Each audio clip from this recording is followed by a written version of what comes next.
We could call out each of the 50 Republicans who voted yes, but we want to focus on some special attention, if you will, Lisa Murkowski, because she expressed genuine reservations about the bill and voted for it anyway. Even after she voted yes, she claimed to reporters that she didn't like the legislation she just voted for. Folks, where's the courage? Where's the backbone? Now the legislation heads back to the House, and Speaker Johnson has promised to get it to the president's desk by Friday. Joining us now is Democratic Congressman Brendan Boyle of Pennsylvania. He's the top Democrat on the House Budget Committee. Tough week to have that job, sir. So you, my understanding is you met with the caucus before you came here to be with us. Can you just give us a sense of what the thinking is inside the Democratic caucus? Well, actually, all day from 1:30 until just about 15 minutes ago, I was testifying before the Rules Committee. So I wasn't able to be at our caucus meeting, but instead was spending quality time with Republican chairs who were praising a bill that has been so changed by the Senate, they haven't even had the opportunity to read what all those changes are. As absurd as this is, a lot of us were reading the changes while we were sitting in front of the Rules Committee testifying about this bill. That's absurd. It's more absurd that members of the Senate were voting on it as they were reading it. I just don't understand why you guys just can't do a clean process. Complicated, involved legislation, you guys dicker around with it, and people pretend they've read it when they haven't. And it's just frustrating to a lot of Americans, particularly when you're in the process of taking away rights and benefits and things like that. You've got to be frustrated trying to move on the legislation, trying to get people to focus on it. What does it say to you right now that this bill is on its way back to the House? And what do you think that process is going to look like once it lands, as it already has, on the Speaker's desk and on the members' desks to look at yet again to fix? Yeah, I'm not going to label this a process. What is going to happen, and they've already telegraphed this, is that Speaker Mike Johnson and the House Republicans number 2, Tom Emmer, are telling their members, Trump wants this bill, therefore you must vote yes. And so you have a number of Freedom Caucus members who are on Rules Committee and serve with me on Budget Committee. Chip Roy and Ralph Norman are two of them. They say right now they will be a no because of a number of the changes that the Senate Republicans made. There are other Republicans who are announcing, on social media that they will be a no. The reason why that does not give me much confidence, however, is because time and time again, I have seen throughout this year where a Republican is huffing and puffing on Monday, they're a no, they're tweeting about it on Tuesday, and by Wednesday, they're saying, yes, Mr. President, I'm sorry, Mr. President, I will vote yes for your big, beautiful bill.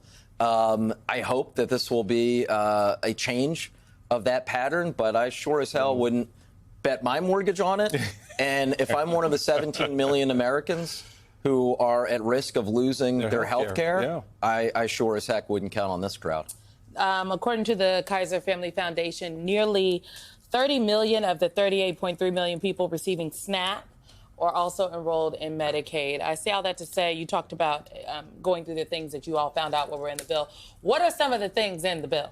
Yeah, so let's go with the biggest items and that are really the biggest takeaways. 17 million Americans will lose their health insurance. About half of that is due to the Medicaid cuts. As you pointed out, the largest cuts to Medicaid in the history of the program. But the other half of that is because of cuts to the Affordable Care Act. These Republicans are going to finally achieve something that Republicans 8 years ago weren't able to achieve. This is, make no mistake about it, a partial repeal or rollback of Obamacare. So those are the two big items that combined cost 17 million Americans to lose their health insurance. You talked about SNAP, the Nutrition Assistance Program. About 4.5 million will lose their SNAP benefits because of the cuts that are in this piece of legislation. There are other provisions that are in there as well that affect, for example, higher education, specifically student loan repayment. For those of us, myself included, who are still repaying our student loans, there is going to be a dramatic overhaul of the sort of programs you can qualify for. Almost all of them are being done away with under this bill. So obviously there's a lot more there, but those are really the three that I highlight. And why are we having all of these cuts? To help subsidize tax cuts that mostly go to the top 1% of the country. And why are we doing it right now? Like, I think it is important to note this deadline, this July 4th deadline, completely arbitrary. Yeah. I mean, he wants the fireworks, right? He could have the fireworks a week later. Like, we don't need to jam this through so that there can be a spectacle. Yeah. So the original Trump tax cuts that date back to 2017, they expire at December 31st of this year. So that's the real deadline in terms of the tax changes. There's also in there a provision to raise the debt ceiling by $5 trillion. That has to be done before December 31st, but probably not until mid-August. So pick either one of those two as the real deadline. The July 4th deadline that House Republicans are racing to meet is all to satisfy the ego of Donald Trump. It is because he wants the symbolism of signing this on 4th of July.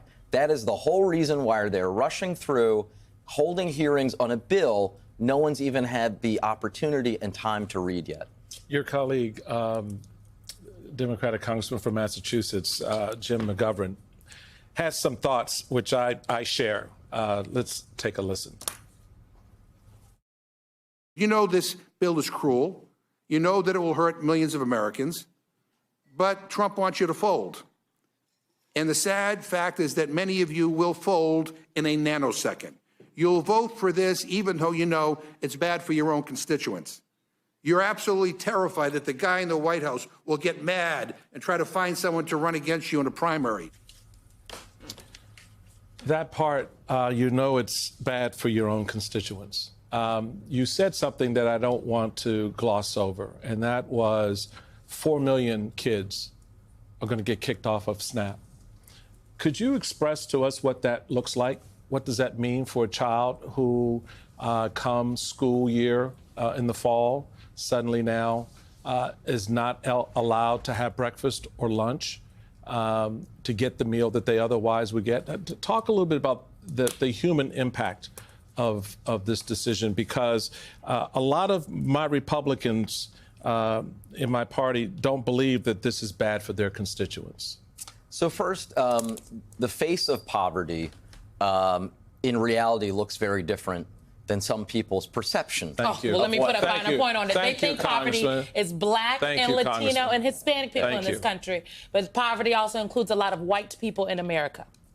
More You so, put it please. more bluntly than I was going to, but it's true. She's spot on. And I always cited the fact that in Pennsylvania, of the 67 counties in Pennsylvania, there are 2 counties that are tied for the highest poverty rate. One is Philadelphia, which is exactly who a lot of Republicans would expect. We're tied with Fayette County, Pennsylvania, which is 300 miles west of Philadelphia. It's along the border with West Virginia, and it's over 95% white. So the real face of poverty in this country is a lot whiter and more rural than a lot of MAGA voters and a lot of MAGA base think it is. And so what we're going to see is in rural America, urban America, in a lot of hidden pockets of this country, there will be kids going to school hungry. And, you know, my wife happens to be an elementary school teacher, has been for over 2 decades. She teaches the 2nd grade. She has told me time and again, one of the hardest things to do is to get a kid to pay attention in school all day if they're hungry. Yes, indeed. Because that will lead to not paying attention. It will lead to behavior issues. So there are all these other spillover effects that when I talk about 4.5 million losing their benefits and kids going hungry, actually that's just the start of the problem, that it really leads to other sorts of things that frankly cause great difficulties.